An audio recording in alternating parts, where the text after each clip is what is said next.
Good afternoon. The topic for today class is cerebral cortex. In this class, we will study the external features of the cerebral cortex, then cortical function areas, then the division of cerebral cortex and histological structure. After that, areas, connection, function, and applied aspect of different lobes of the cerebral cortex. So, what is cerebrum? It consists of two cerebral hemispheres that are separated by each other in upper part by median longitudinal fissures in which the falx cerebri invaginates. In lower part it is separated by the or connected by the corpus callosum, that is the largest white commencer. So each cerebral hemisphere has three poles and three surfaces. Three poles are frontal pole, that is in anterior part, and occipital pole, that is in posteriorly, and temporal pole, that lies between the frontal and occipital pole. Now surfaces. It has three surfaces. Each hemisphere has three surfaces. One is the superolateral surface, second is the medial surface, and third is the inferior surface. Now this is the diagram that shows the different lobes of the cerebral hemisphere and different poles and border of the cerebral hemisphere. This is the frontal pole, this is the temporal pole, and this is the occipital pole.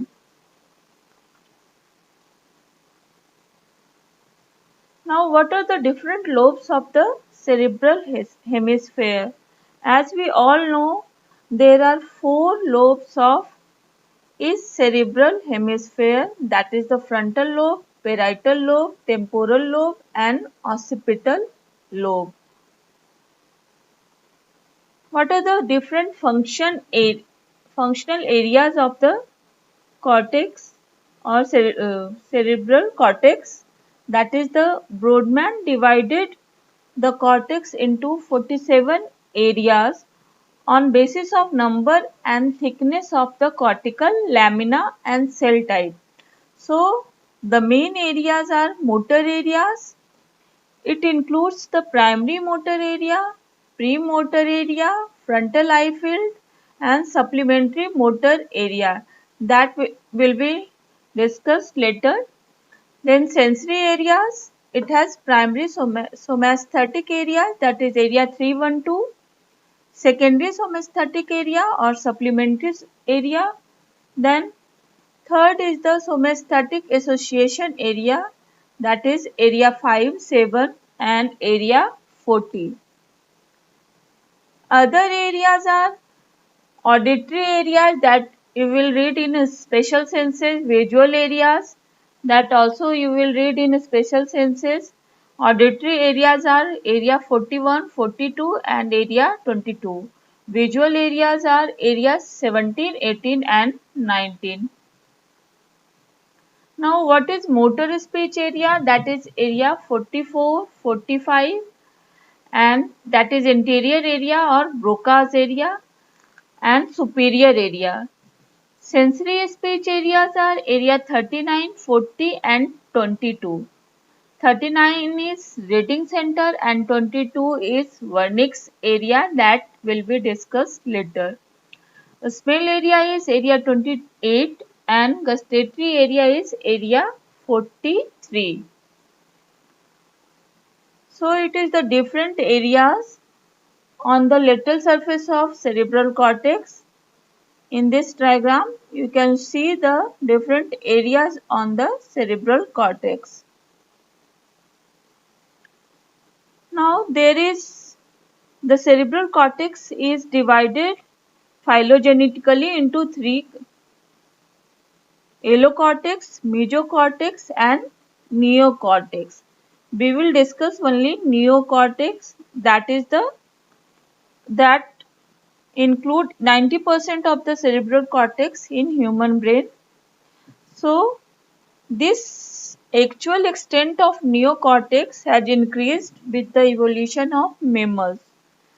So the comparative ratio of allocortex and neocortex in lower animals such as rat, cat is the allocortex is more in comparison to neocortex. There are three types of cells in cerebral cortex. One is the pyramidal cell, second is the granule or stellate cell, and third is the fusiform cell. Pyramidal cell is the most common. It occupies about two-thirds of all cortical neurons, and it has triangular cell bodies, and it is present in the layer 2, 3 and 5 of the neocortex. So it is the most common. It forms about two-thirds of the cortical neuron. Basically, the cerebral cortex is composed of nerve cells and fibers. So these are three cells. Second is the stellate or granule cells. This form about one-third of the total neurons. It has small cell bodies, and layer 4 is packed with these cells, and it is best developed in the primary sensory cortex. And third is the fusiform cells. These cells are less in number, and it has spindle shaped cell bodies, and it is present in the layer 6. So basically there are three types of cells: pyramidal cells, stellate cells and fusiform cells. What are the different lamina of neocortex? It is most important. It can be asked either in theory or in viva. So, and its diagram is also important. So there are six lamina of neocortex, that is from 1 to 6. First is the molecular or plexiform layer. This is the molecular or plexiform layer. It consists of transverse nerve fiber that is dispersed with the occasional horizontal cell. This is the horizontal cell, and this is the transverse fibers. The horizontal cell of Kaggle are small pear-shaped or fusiform, and the transverse fiber are derived from the apical dendrite of pyramidal cell. Second layer is the external granular layer. This layer, it contains stellate cell, numerous stellate cell are there, and lesser number of small pyramidal cell are there. The third is the outer pyramidal layer. It consists of mainly pyramidal cell. These are the pyramidal cell and stellate cell and basket cells. So, the pyramidal cell are of two types. The small cell, that lie in the superficial zone, and second is the medium sized cell that occupies the lower zone. The fourth is the internal granular layer.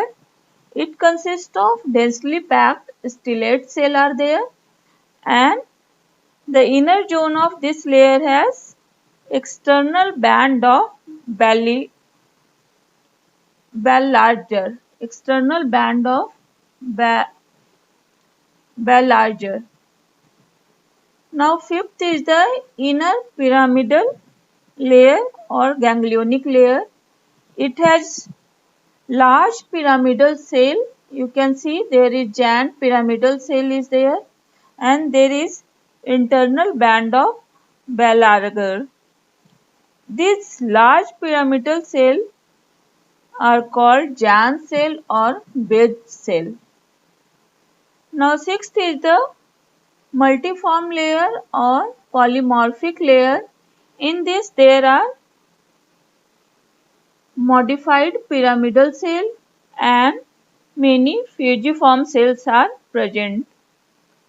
So these are the 6 layers of the cerebral cortex or 6 lamina of the cerebral cortex: molecular or plexiform layer, external granular layer, outer pyramidal layer, internal granular layer, inner pyramidal layer, and multiform or polymorphic layer.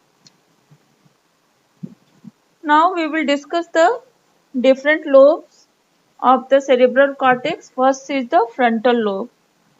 This lobe lies in the front of the central sulcus and above the posterior ramus of lateral sulcus. It forms about 1/3 of the cortical surface, and on the basis of function it is divided into precentral cortex and prefrontal cortex. Precentral cortex, it refers to the posterior part of the frontal lobe, and it is also called excitomotor area of the cortex. This stimulation of this motor area also cause some sensory perception, and stimulation of different point of this area causes activity of discrete skeletal muscle. What are the different areas in the precentral cortex? One is the primary motor area, that is area 4. It contains all 6 layers of the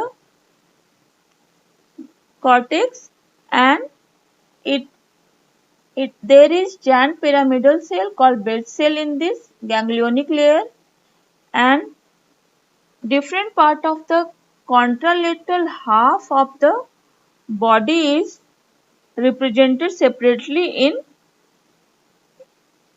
inverted order in this part. So, part of body that are doing most skilled movements such as finger and thumb has largest area of cortical representation in this area. Area for tongue and jaw and facial movements lie in the inferior part of the motor cortex, and area for arm, trunk and leg are arranged in sequence in the motor area. The area for foot and perineum are in paracentral lobule. So body is represented upside down. One thing is important, that face is not represented in inverted pattern. This area, its main function is initiation of voluntary movement in the contralateral half of the body and initiation of speech. This is the area, premotor area. You can see it is presented in inverted order, and those areas such as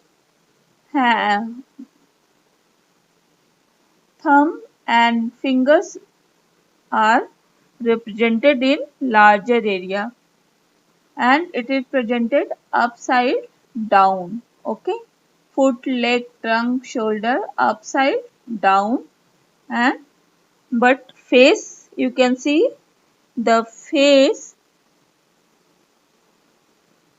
is not represented in inverted manner.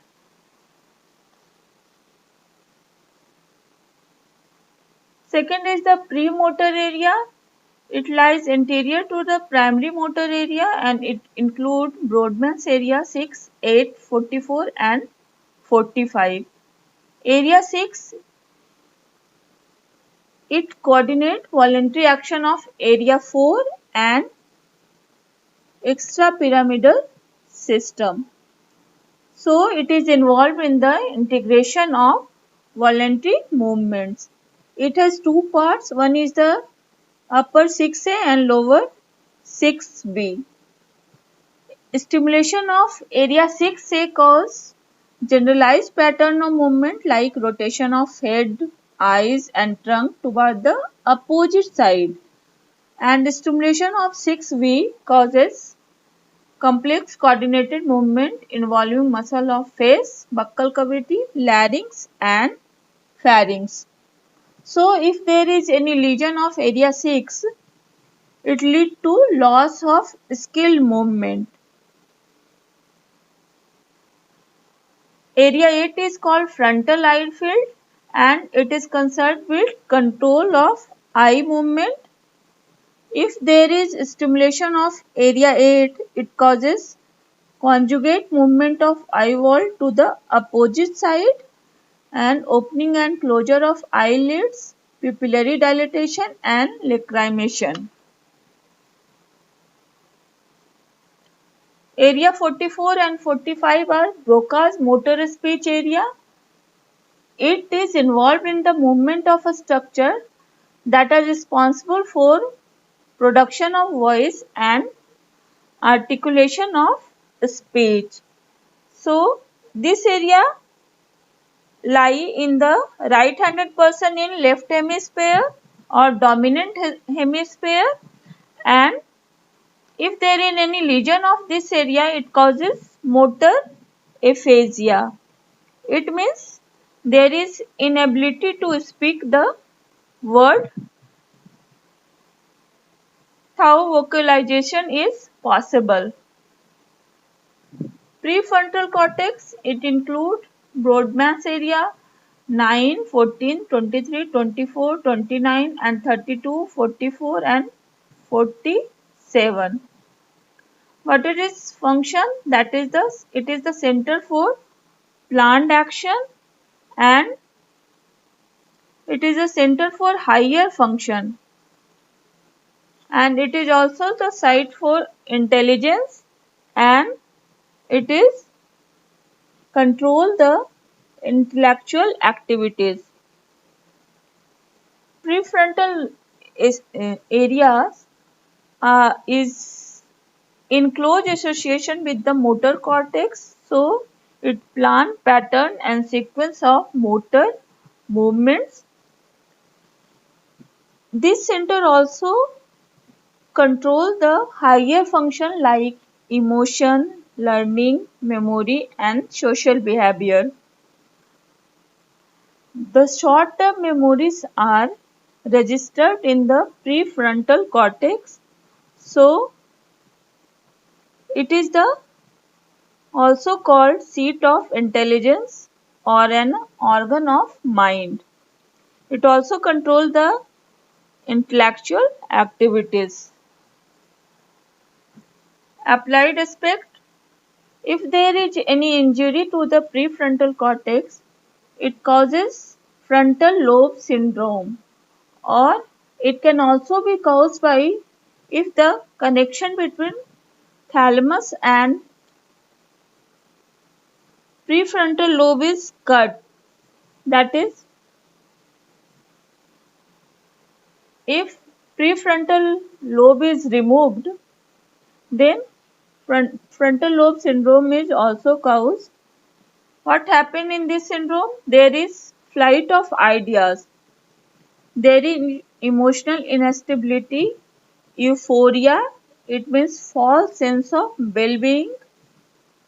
There is impairment of memory, loss of moral and social sense, lack of attention, lack of initiative. There are also functional abnormalities like hyperphagia, loss of control over urinary or rectal sphincter, disturbance in orientation, tremor. Now second is the parietal lobe. It lies between the central sulcus and parieto-occipital sulcus and upper part of the first imaginary line. There are three areas in the parietal lobe. One is the primary sensory area, that is Brodmann area 312, secondary sensory area and sensory association area, that is Brodmann area 5 and 7. Primary sensory area that is area Broadband area 312. It receives sensory input from the opposite half of the body, and it has the representation of the body within this area is similar to that in primary motor cortex, as we have seen previously. If stimulation of primary sensory area occur, it produces vague sensation like numbness and tingling. If there is any lesion of this area, then the sensory stimulation is lost. Now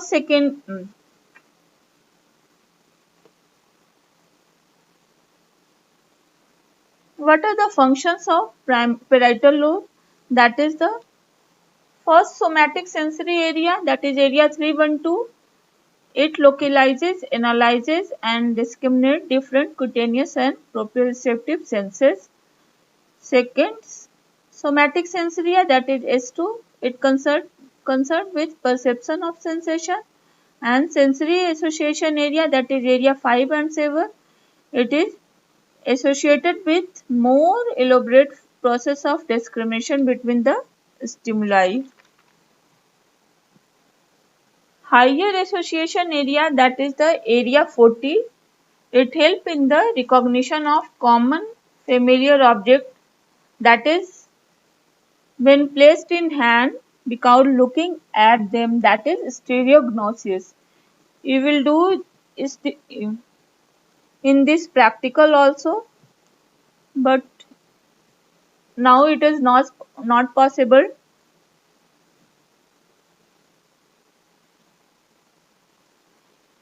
The temporal lobe, it lies below the posterior ramus of the lateral sulcus. And what are the different areas? That is primary auditory area and auditory association area. Primary auditory area is the area 41 and 42, and auditory association area is area 22, 21 and 20. Primary auditory area, that is area 41 and 42, are the center of hearing. It is located in middle of the superior temporal gyrus on upper margin.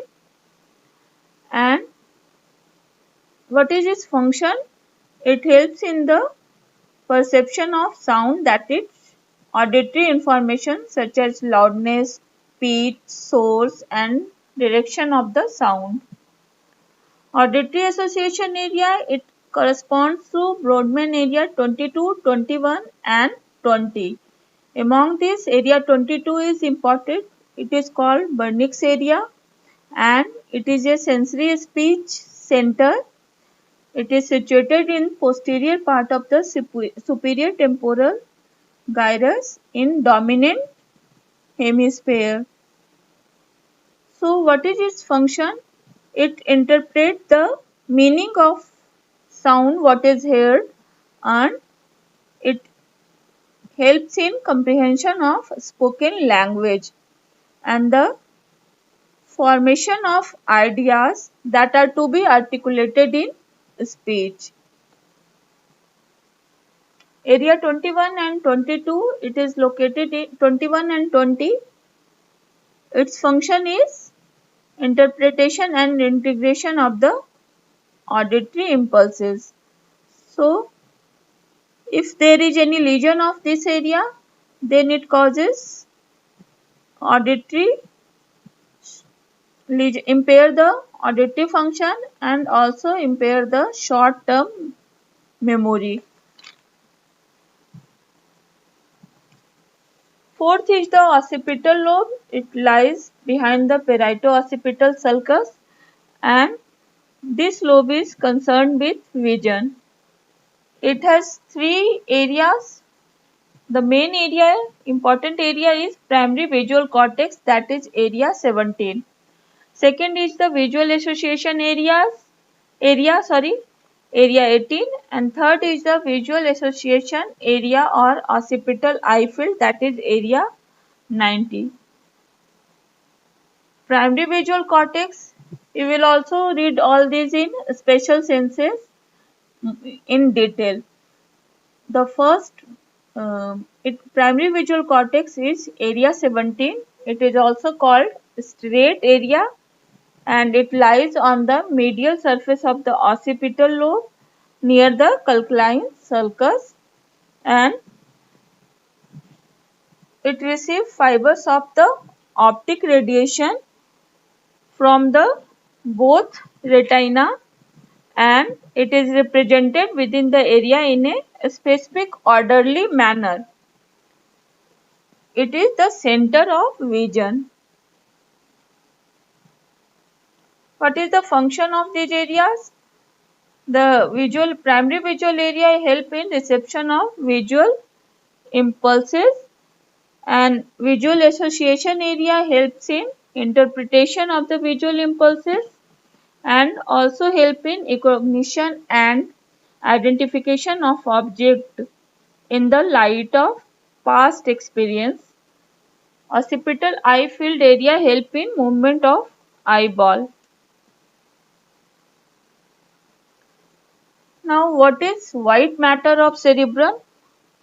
It is white matter of cerebrum is there is around and between the subcortical mass there is a subcortical mass of grey matter. There is tract of white fibers. These are called white matter of the cerebrum. There are three types of fiber in white matter. One is the association fiber, second is the commissural fiber, and third is the projection fiber. In projection fiber, there are corona radiata and internal capsule. This is all about the cerebral cortex. Thank you.